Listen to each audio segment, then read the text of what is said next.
Okay so hello friends, आज हम लोग डिस्कस करेंगे जेईई एडवांस 2025 पेपर 2 का एक क्वेश्चन है। जो क्वेश्चन हमारा आया हुआ है प्रोबेबिलिटी चैप्टर से। क्वेश्चन में क्या बोला है देख लीजिए।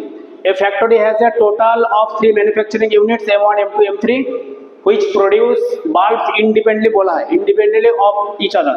The units M1 M2 M3 produce bulb in the portion of 2:2:1। That means the probability of जो M1 होगा वो होगा 2/5। M1 M2 M3 बोला है 2:2:1, सो दैट मीन्स 2 डिवाइडेड बाय, सभी का ऐड कर दीजिए। प्रोबेबिलिटी ऑफ M2 जो होगा ये भी हो जाएगा हमारा 2/5 एंड प्रोबेबिलिटी ऑफ M3 जो होगा वो हो जाएगा हमारा 1/5। उसके बाद क्या बोला है, उसके बाद बोला है it is known that the 20% of the bulb produce in the factories are defective. Means the so total the defective bulb is 20%, that means 20/100, that means 1/5। Okay ना। सो हमने इसको वो यूज किया वो डी से। So d means the total the defective bulb, so probability of, so d means the probability of the defective bulb is 20% given। It is also known that of all the bulb produced by M1, 15% are so defective। Means वो जितना bulb हमारा जो M1 जो produce कर रहा है उसमें से 50% डिफेक्टिव होगा। तो यहाँ पे देखिए कॉमा लिखा हुआ है, कॉमा के बाद बोला है 15% are defective. So that means probability of defective bulb बोला है 15%, और जो कि हमारा जो M1 प्रोड्यूस कर रहा है। सो दैट मीन्स गिवन इंफॉर्मेशन क्या है, M1। सो हमें प्रोबेबिलिटी ऑफ डिफेक्टिव फाइंड करना है, क्योंकि यहाँ पे बोला है 15% are defective. So that means the probability of defective bulb is 15%, और जिसमें गिवन कंडीशन क्या है, वो बाल हमारा जो M1 प्रोड्यूस कर रहा है। That means probability of D given M1 ये बोला है हमारा 15/100। That means 3 divided by 20, 3 divided by 20। उसके बाद क्या बोला है, suppose that if a randomly chosen bulb produced in the factory is found to be defective, the probability that it was produced by M2। that means हमें ये find करना है probability of the probability that it was produced by M2। that means हमें probability find करना है M2 का, और जो bulb क्या होना चाहिए, found to be defective। तो defective क्या है, given condition है, इसका probability बोला है 2/5। देन क्वेश्चन में क्या पूछा है, if the bulb is chosen randomly from the bulb produced by M3 then the probability that it is defective. Then question में बोला है द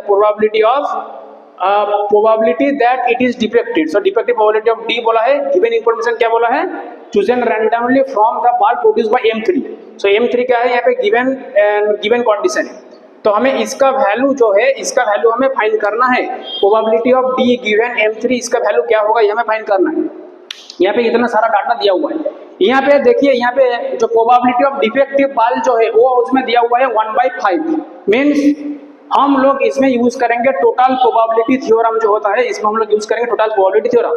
तो टोटल प्रोबेबिलिटी थ्योरम क्या होता है, जो प्रोबेबिलिटी ऑफ डी जो होगा, टोटल प्रोबेबिलिटी थ्योरम में यूज करेंगे प्रोबेबिलिटी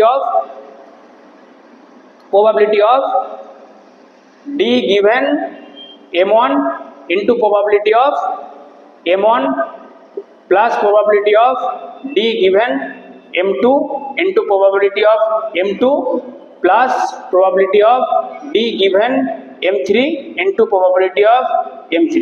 इसमें हमने सिंपल टोटल प्रोबेबिलिटी थ्योरम को यूज किया। अब इसमें देखिए जो प्रोबेबिलिटी ऑफ D जो है इसका वैल्यू क्या है, 1/5 बिठा दीजिए। Probability of D given M1 का वैल्यू दिया हुआ है 3/20। 3/20 प्रोबेबिलिटी ऑफ M1 का वैल्यू दिया हुआ है 2/5,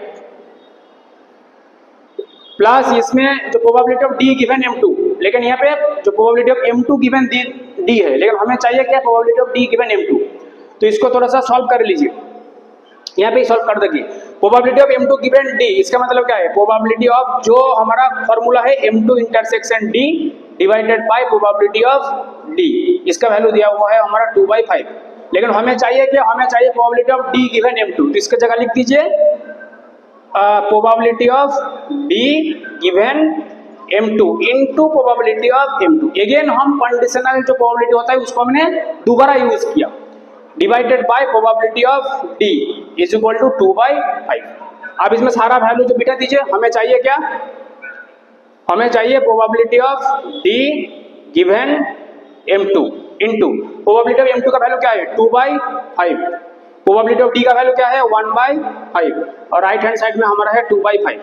तो 2/5 वो कट गया, that means probability of D given M2 जो है उसका वैल्यू हमें मिल गया 1/5। That means probability of D given M2 का वैल्यू मिल गया हमें 1/5। तो ये पे बिठा दीजिए 1/5। मैं इसको और एक बार एक्सप्लेन मैं कर रहा हूँ। देखिए यहाँ पे हमारा जो फॉर्मूला है किसी भी जो प्रोबेबिलिटी में, यहाँ पे मैं लिख रहा हूँ, यहाँ पे सपोज हमें फॉर्मूला पता है probability of A given B का फॉर्मूला वो क्या होता है probability of A intersection B divided by probability of B, यही तो फॉर्मूला होता है। लेकिन हमें चाहिए जो probability of B given A, तो similarly probability of B given A इसका फॉर्मूला क्या होगा probability of A into probability of B intersection A। अब probability of B intersection A और प्रोबेबिलिटी ऑफ इंटरसेक्शन B दोनों सेम होता है, तो इसके जगह हमने इन दोनों को मल्टीप्लाई करके वैल्यू बिठा दीजिए तो हमें ये आसानी से आ जाएगा ना। तो सिंपली हमने जो वही कॉन्सेप्ट इस लाइन से इस लाइन में हमने यूज किया और इसका आंसर हमने निकल कर आएगा 1/5। ठीक है, तो इसका वैल्यू हमने बिठा दिया 1/5। अब यहाँ पे देखिए 1/5 बिठा दिया, सो प्रोबेबिलिटी ऑफ M2 का वैल्यू कितना है, M2 का वैल्यू है हमारा 2/5 plus probability of D given M3, जो D गिवन M3 का वैल्यू हमें फाइंड करना है, that means probability of D given M3 into probability of M3 का वैल्यू दिया हुआ है हमारा 1/5, तो 1/5 बिठा दीजिए। अब हमें पूरा इस लाइन में हमें सिर्फ इसका वैल्यू फाइंड कर लीजिए, यही हमारा फाइनल आंसर हो जाएगा। तो बाकी सारी चीज को मैं मिटा रहा हूँ, हमें जिसका वैल्यू फाइंड करना है सिर्फ उसको ही कैलकुलेशन कर लीजिए, आंसर आ जाएगा। अब देखिए इसको फर्दर सॉल्व करता हूं मैं।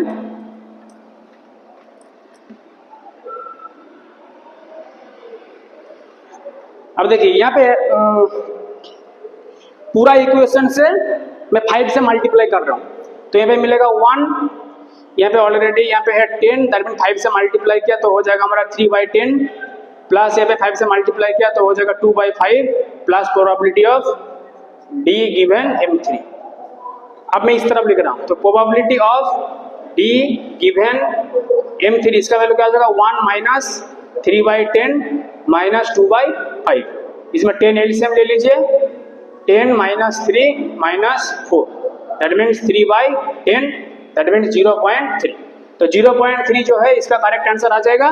लेकिन ये हमारा वो जेई का क्वेश्चन है, तो जेई क्वेश्चन में वो क्या पूछता है, वो कम से कम हमारा वो 2 डेसिमल तक हमें लिखना है, तो हमारा करेक्ट आंसर हो जाएगा 0.3 और एक 0 ऐड करना होगा, क्योंकि हमें वो डेसिमल के बाद कम से कम 2 डिजिट में इसका आंसर लिखना होता है, तो इसीलिए इसका आंसर हो जाएगा 0.30।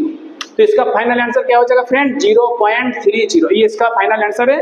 और ये क्वेश्चन बहुत ही इजी क्वेश्चन है, ये क्वेश्चन आया हुआ है हमारा जेईई एडवांस 2025 पेपर 2 का क्वेश्चन है, क्वेश्चन बहुत ही इजी है। अगर ये वीडियो अच्छा लग रहा है तो वो लाइक कीजिए और चैनल को सब्सक्राइब भी कीजिए फ्रेंड्स। Thank you friends.